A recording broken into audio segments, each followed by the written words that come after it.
All right, going live.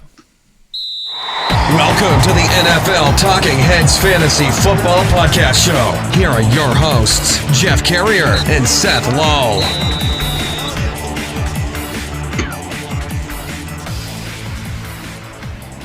Hello, everyone, and welcome into the NFL Talking Heads Fantasy Football Podcast, the fantasy football podcast for people who want to win. I am your host, Jeff Carey. He is Seth Lull. Hope everyone is doing safe out there with the coronavirus spreading around. Providing some more content, getting back to our second part of this two-part series that Seth has written, now live on the website at NFLTalkingHeads.com. That is, we originally did the top 5 winners from free agency, and now we are doing the top 5 losers from free agency and some results of trades. So without further ado, Seth, let's go ahead and jump right into the content. Let's break down the players that you felt were the 5 biggest losers coming out of free agency. The first one you have here is, and I think the only running back on this list, it is Mr. Melvin Gordon at number 1. Yeah, and I put him up here. He's the one. This is the one I hate the most. I just think, he's going to Denver, who was one of the worst offenses in the NFL last season. Second-year quarterback in Drew Lock, who's unproven. It's just a big downgrade from Philip Rivers because the Chargers had they struggled last year, but it's one of those situations where they were good enough to allow Melvin Gordon to be successful from a fantasy perspective when he was healthy and playing. So I just think this is a big downgrade. I think he's going to a much worse team with a worse quarterback. And then you also have Philip Lindsay and Royce Freeman there. They played a lot of running back by committee. They're saying he's going to be the bell cow until we see it, though. And I put in the article, even if he is the bell cow and he's getting the majority of the touches, the scoring opportunities are going to be probably scarce. Yep. And overall, I just don't love the situation. I think it's a clear downgrade. And I don't love it. Yeah, another sloppy situation out in Denver. It's been kind of this way for a while now. And also, if you're a dynasty player, one of the first things I mentioned to you, Seth, was to think about sometimes with these running backs. Philly's been doing it for a while. Baltimore's been doing it for a while. Denver's been doing it for a while. They draft one. They sign one. They have an undrafted free agent come out and do well. And that's been kind of the ongoing issue or story, should I say, in Denver with relying on their backfield. And how funny is it that out in LA with the Chargers, you have basically a different, I don't know if Austin Ekeler was undrafted or not, but low draft, undrafted, running back, younger, comes in, essentially outplays or outtakes Melvin Gordon's job. And what does Denver do? They have a really good undrafted running back, and they go out and they pay this guy that was a cast off from another team. So I agree with you. I don't like it. One of the best things about the running backs in the Chargers, and I keep wanting to say San Diego, so I keep saying the Chargers, is the fact that it was Philip Rivers, right? Like, he loves to check down to his running backs. He gets them used in the passing game a lot, which is going to be a different conversation that we have further down the road with Austin Ekeler.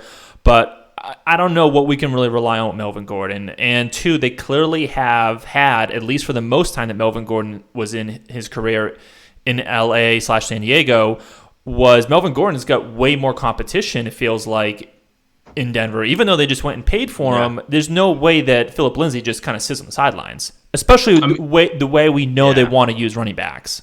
Philip Lindsay's coming off back-to-back 1,000-yard seasons in Denver. Yep. And Royce Freeman and Philip Lindsay combined for 10 touchdowns, 78 catches combined last season, over 1,500 rushing yards. It's just a lot of production sitting there. There's no way that all that's going to go to Melvin Gordon. There's no way that they're going to consolidate Royce Freeman and Philip Lindsay, and Melvin Gordon is going to take everything. Yeah. There's going to be – all three of them are presumably going to get some touches. I think that combined with the offense is just – I wasn't excited by that move. That move was just I think at a certain price, obviously Melvin Gordon is going to be valuable. He's going to be productive. He's going to have a pretty solid floor, but I think the move to Denver really caps his upside. Yep. I agree. This is not one that I like. His upside is capped. He's going to have those spotty games. Denver, I don't know if this is like a we want to be San Francisco scenario with 3 running backs. We can just run it down your throat all game. I'm sure they would love to do that, but until you have the commitment to do it, the scheme to do it, I'm not going to believe that they have it. Now, how dumb does this make Bill O'Brien look? He could have just waited and signed Todd Gurley or Melvin Gordon. So bad. He had to trade arguably the best receiver in the NFL.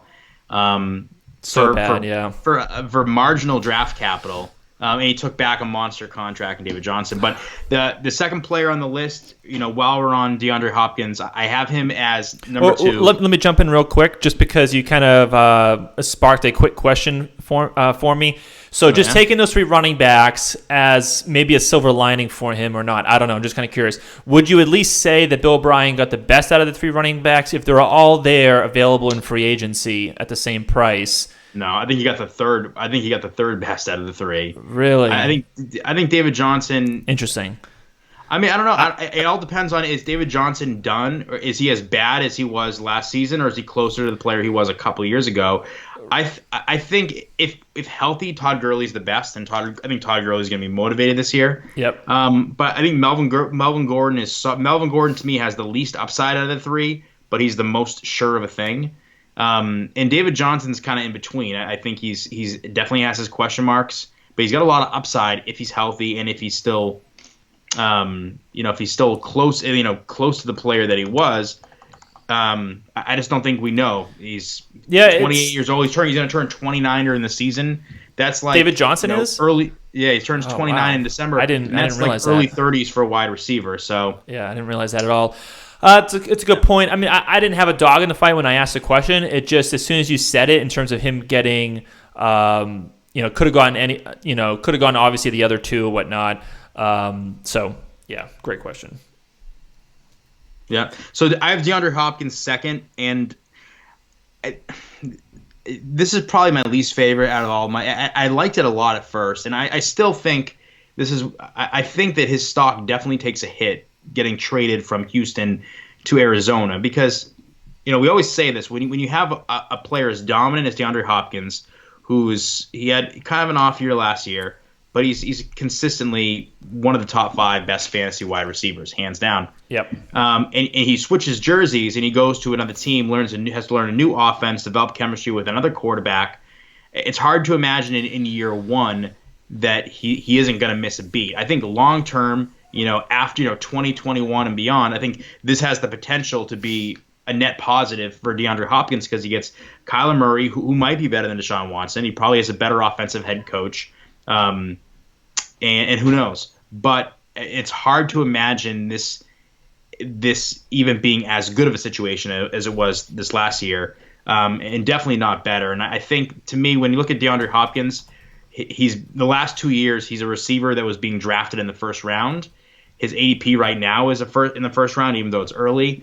And I think, to me, this move, all it does is, and we're splitting hairs a little bit, because obviously anybody would love to have Hopkins on your fantasy team, even if he's in a Cardinals uniform. But I think he's a second-round player now. I think he's an early second-round player,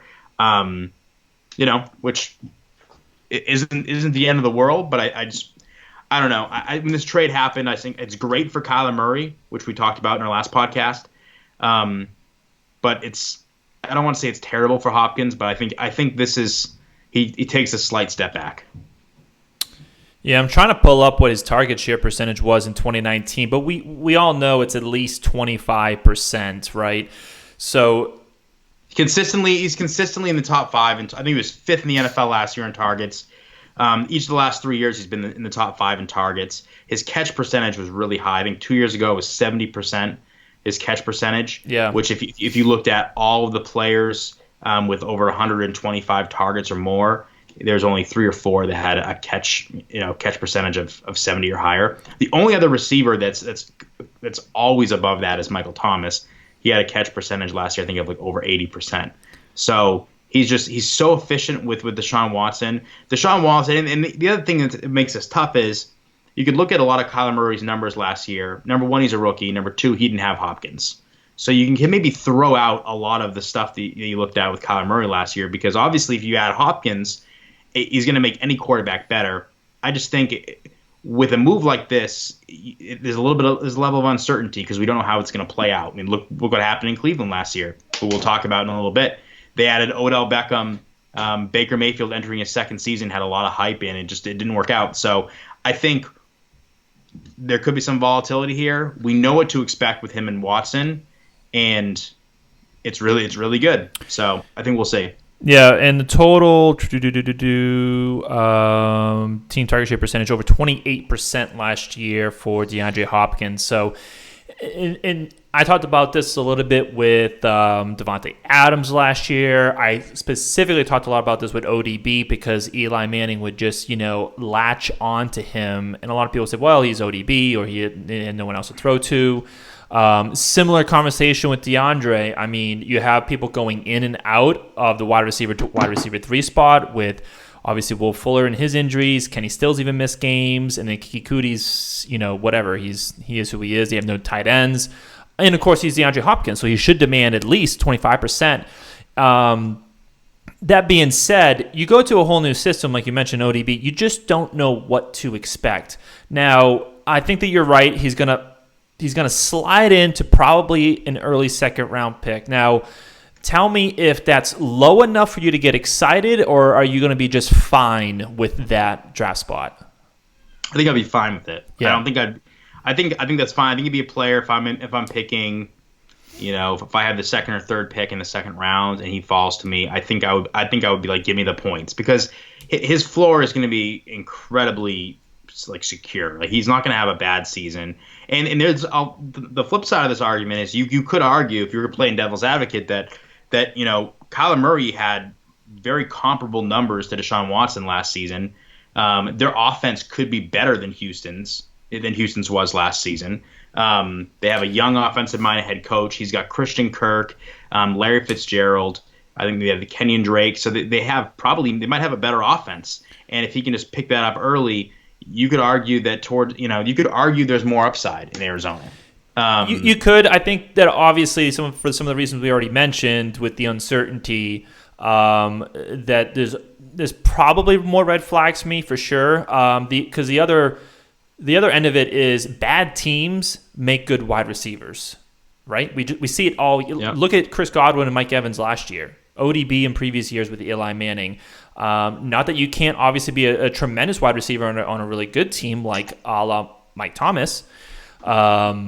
But, a good team has more players to distribute the ball around to. If they get more balance. More balance, they're ahead, so the game scripts aren't always in their favor.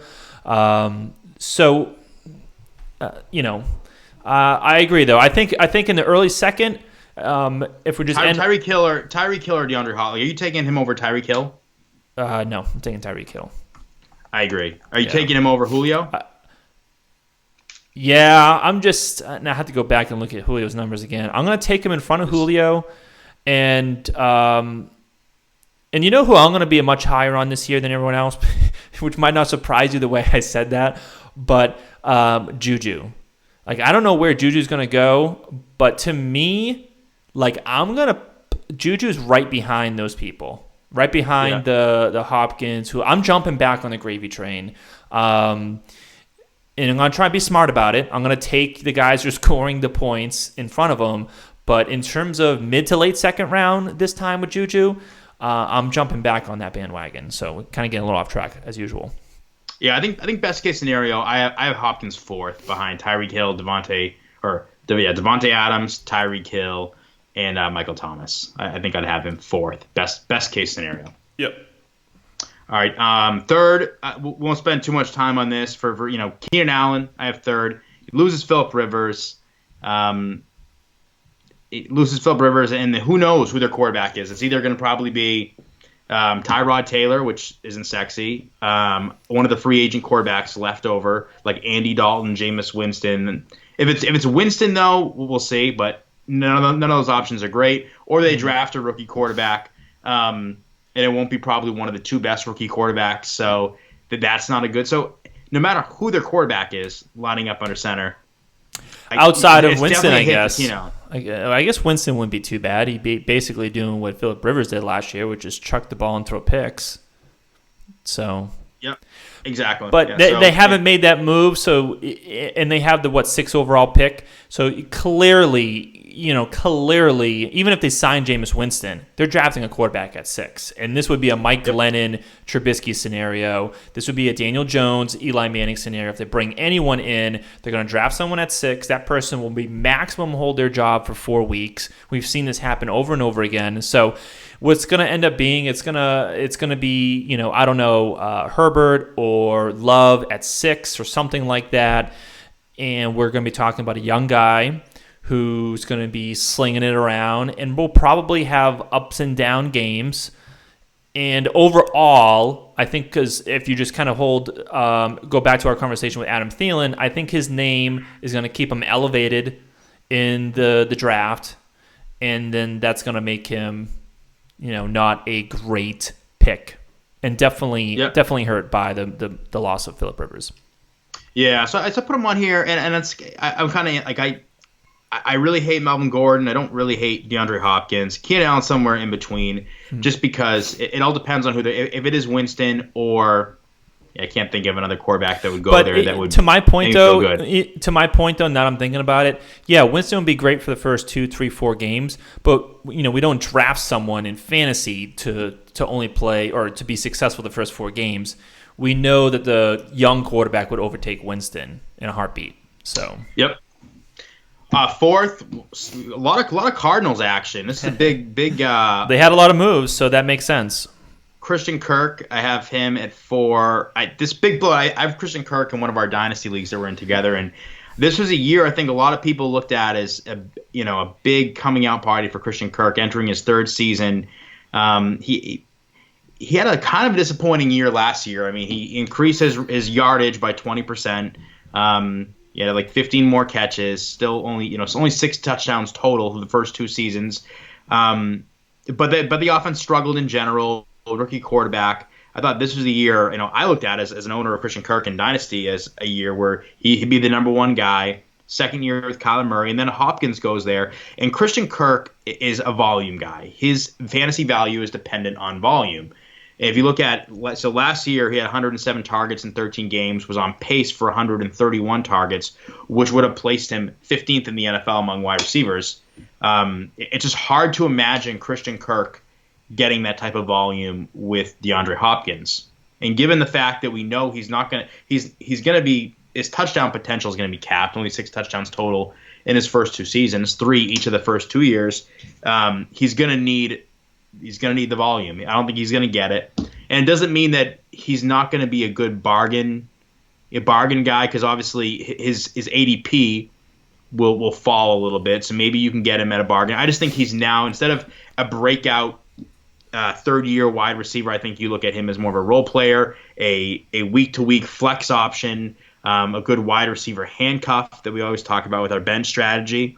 I think that's how you have to kind of look at Christian Kirk now. His upside is going to be diminished as long as Hopkins is there. Tell me if this surprises you, but I completely disagree. It does kind of surprise me, actually. Tell me more. Tell me more. Well, I think that you're looking too much into.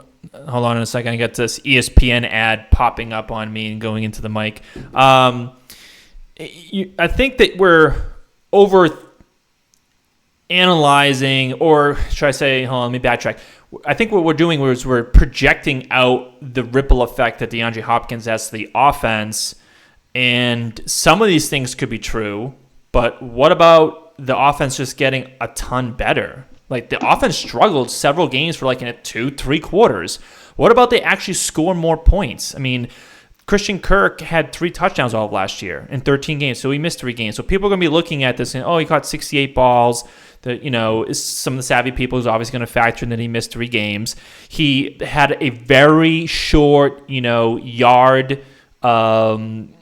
per catch, right? Only 10. He could easily get that to 12, 13, 14. That wouldn't be a stretch for someone like him.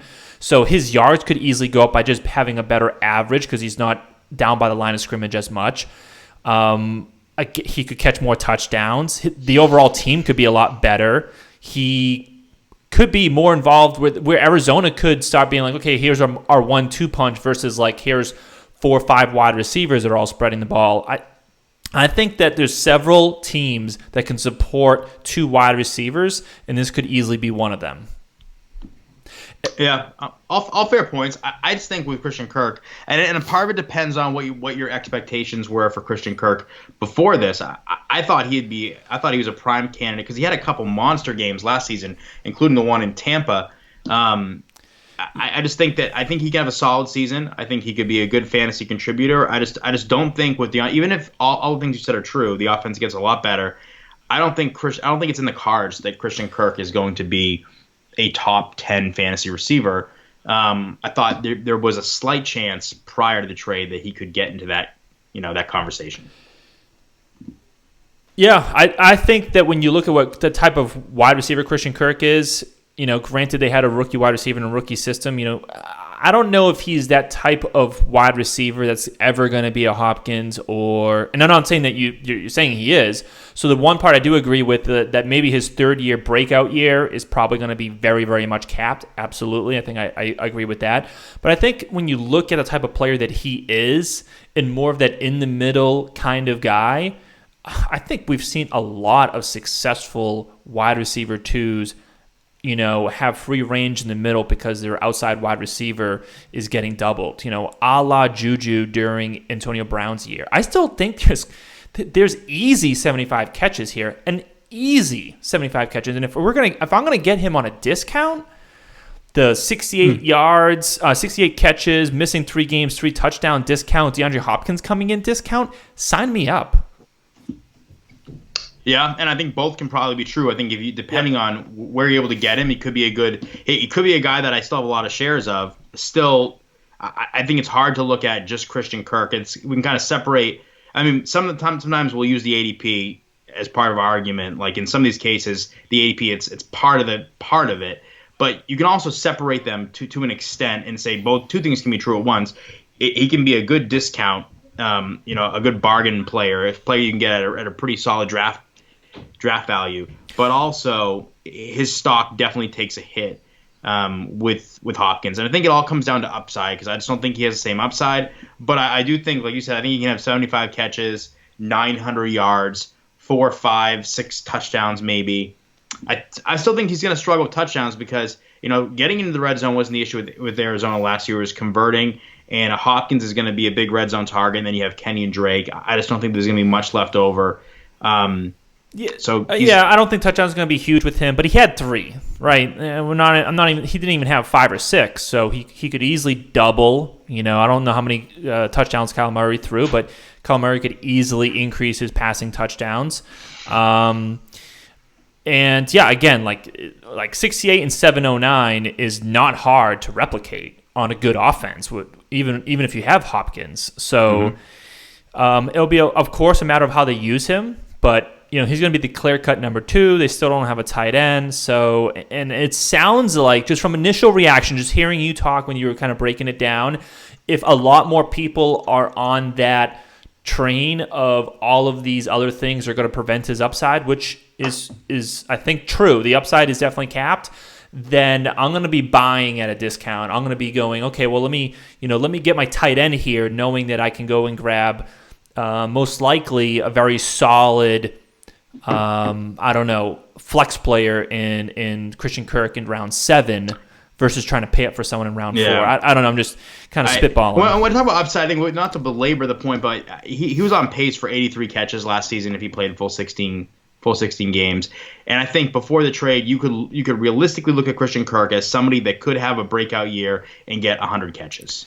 And that's not happening with DeAndre Hopkins. I wouldn't rule it out, to be completely honest. That whole offense likes to spread around, so that would lead me towards one of the reasons why I also am a little skeptical on Hopkins is because they like to spread around. His team target share percentage is at 19%. Okay, 19%. Now that's granted it's missing 3 games. Guess what? That same percentage is still doable with Hopkins. that same percentage, I've done a lot of research. Last year, I did my whole stat projections based on what a team's, how they funnel their percentages. Is it to tight ends? Is it to the number one? If the number one gets 25%, what does the second person get? If a first person's getting 25 to 28%, you could still get another person at the high teens if they demand it. That happened with Juju and Antonio Brown. This is a little bit of a different level here, but my point is that 19% is still, they can still reproduce that. Yeah. Well, we'll see. We'll see. We'll have probably a lot of heated Christian Kirk debates in the next few months. Yeah, just at the top of everyone's list of excitement there.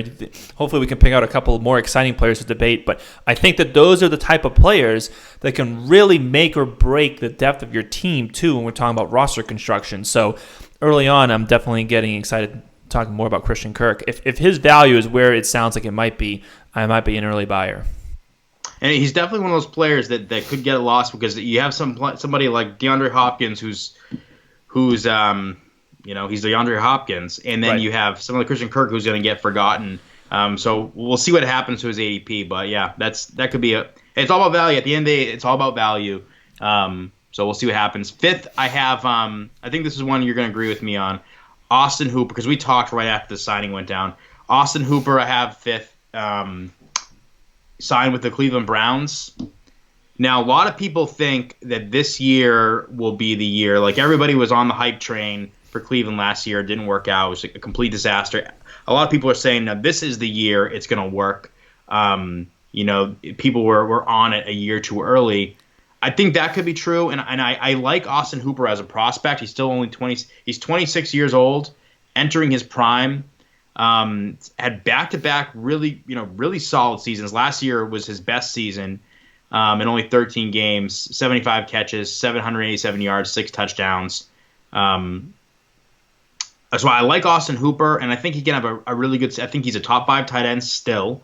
But again, same thing with DeAndre Hopkins. Whenever a player switches uniforms and has to learn a new system, a new quarterback, there's a level of uncertainty, and given the dysfunction that we saw in Cleveland last season, I don't think that we can immediately just pencil in Austin Hooper as a top 3 tight end. I think I like Zach Ertz and Travis Kelce and George Kittle. I like them all more than Austin Hooper. I think before this trade, I would have liked Austin Hooper second only to Travis Kelce, and I don't know, maybe even first. I think Austin Hooper had a ton of upside because the thing with Atlanta is Atlanta's a terrible team. But they were actually 5th in total offense, 3rd in total passing yards. So they're one of those teams, like you said, with bad teams make for good receivers. Yep. There's just a lot of stuff to go around because their defense was really bad, their team was really bad, and Matt Ryan's still a good quarterback. He's still a very good, stable quarterback when it comes down to allowing all of his weapons to be to have some fantasy relevance, to be productive. Like Julio got his, Calvin Ridley got his, Austin Hooper got his. I mean, they're a disaster when it comes to their running back usage, but the receivers and tight ends all got theirs. And I think if you were to run it back and Austin Hooper was on Atlanta next year, I would have loved that situation. I think people read too much into real life NFL and just the sex appeal that comes from going to a team that already has Nick Chubb, Odell Beckham, Jarvis Landry, Baker Mayfield. I think he has the potential to be good, but I don't even know if he's going to be able to repeat what he did last season, much less build on those numbers. Yeah, what was his numbers again from last season? Just 75, 787, 6 touchdowns in 13 games. Right. So he was on pace to barely eclipse what Zach Ertz did. I mean, Zach Ertz is a beast. I'm going to be all on Zach Ertz. Yeah. The great thing, too, they must have passed so much in Atlanta. I'm pulling out these numbers, by the way, from lineups.com. Make sure you check them out for all your fantasy research, sports research. NFL Talking Heads are a Lineups Network podcast. 14.2 team target share percentage was Austin Hooper, which surprisingly low, though he did miss 3 games, but still he had just so much volume in those games, and the efficiency was really high there too, though. So his catch percentage was 77%. I mean, the guy was a beast. On the surface, I completely agree on everything you said. I'm just so tired of the Browns and everyone's going to jump back on this. Well, it wasn't last year. It's going to be this year. I don't know. I mean, how many more weapons does Baker Mayfield need? And they're going to run the ball a lot more. Nick Chubb ran 298 times with Kareem Hunt playing half a season for them. Yeah. So they're still going to be a ground. They want to be a ground and pound team. They still have Odell Beckham and Jarvis Landry and Baker Mayfield. I mean, there's a lot of volatility with Cleveland. Even if things go according to plan, I mean, I don't know. I feel like I asked much more than what Hooper did last year. I feel like I asked this every year, but who's the Cleveland Browns head coach? Kevin Stefanski, the ex Vikings, the guy OC. that ran the ball into the ground. Okay. Yeah, they have a lot of weapons for Austin Hooper. It did seem like they tried to utilize their tight end a little bit. I had to do a little bit of research into like how their overall team tried to throw the ball to the tight end, which, as we mentioned with the whole Rob Gronkowski, swapping Tom Brady and going to tight ends. Sometimes you need a good tight end. I'm pulling. They'll be one of the top Madden offenses to play with. Right. So let me look real quick here to Cleveland and their team target share percentage to the top person was 4%. Everyone combined was about 6%. So they're going to have to more than double the production to tight end just on the surface of the 14% from Austin Hooper. That doesn't include efficiency, among several other things. This one stinks right from the beginning. There's too many weapons out there. There's Baker Mayfield, who I can't trust. So I'm completely in agreement with you. Now, I think maybe most people will agree with you that you've got the top three. And with this news, maybe people even had Hooper before the other three just because of the names. With this news, he might be the solidified number, 4 in your eyes? Is there anyone else? Yeah, I would rather have Kittle, Ertz, and Kelsey. Right. I think he's probably 4 just because his upside. And who's right behind him? Throw me some names where. Also, I definitely take him over Hunter Henry. Yeah. I think the next 3 would be like you'd have Evan Ingram, OJ Howard. Yeah, so he's going to be in the 2. tier. Darren Waller. I think he's right above, a hair above Darren Waller, Evan Ingram, and OJ Howard. But I think that now you can put him basically in that group as like probably the best of that group. But I'll tell you who my number 4 tight end is. Who? Evan Ingram. You'd rather have Evan Ingram than Hooper? Yep. I would go Hooper, but I think it's close. I think it's close. Yeah, I'm just before this trade. I've seen that. I love Hooper, like you said. If he was still in Atlanta, there'd be an argument for him to be, number 2. I'm not going to put him over Kelsey, but I mean, I liked him a lot going into last season. Remember, he was one of our same player different rounds that we used with Jared Cook. I think the best way to describe it is if you had Austin Hooper in as a keeper or in like a dynasty league, and this trade happened, you were not feeling good about it. You were not happy. You were not like. You weren't pumped that he's signing with Cleveland. Like let's run it back. Why shake it up? We don't care how Atlanta is in real life as a football team. We don't care about the defense. But Matt Ryan is a good solid quarterback. If you own one of his receivers or tight ends, you don't at this point you just don't want to change. It was his 4th year last season. He had a breakout season. Heading into his 5th year, he's 26 years old. He's in his prime. Just don't, if it isn't broke, don't fix it. I wouldn't want to, don't want to shake anything up. I don't know where Baker Mayfield's, projection, where his ADP is going to be, but I'll tell you right now, I'm off. Like I could just tell they got the new left tackle and Jake Conklin. They got the tight end. They got every single piece you could imagine. If this guy doesn't have a All-Pro season.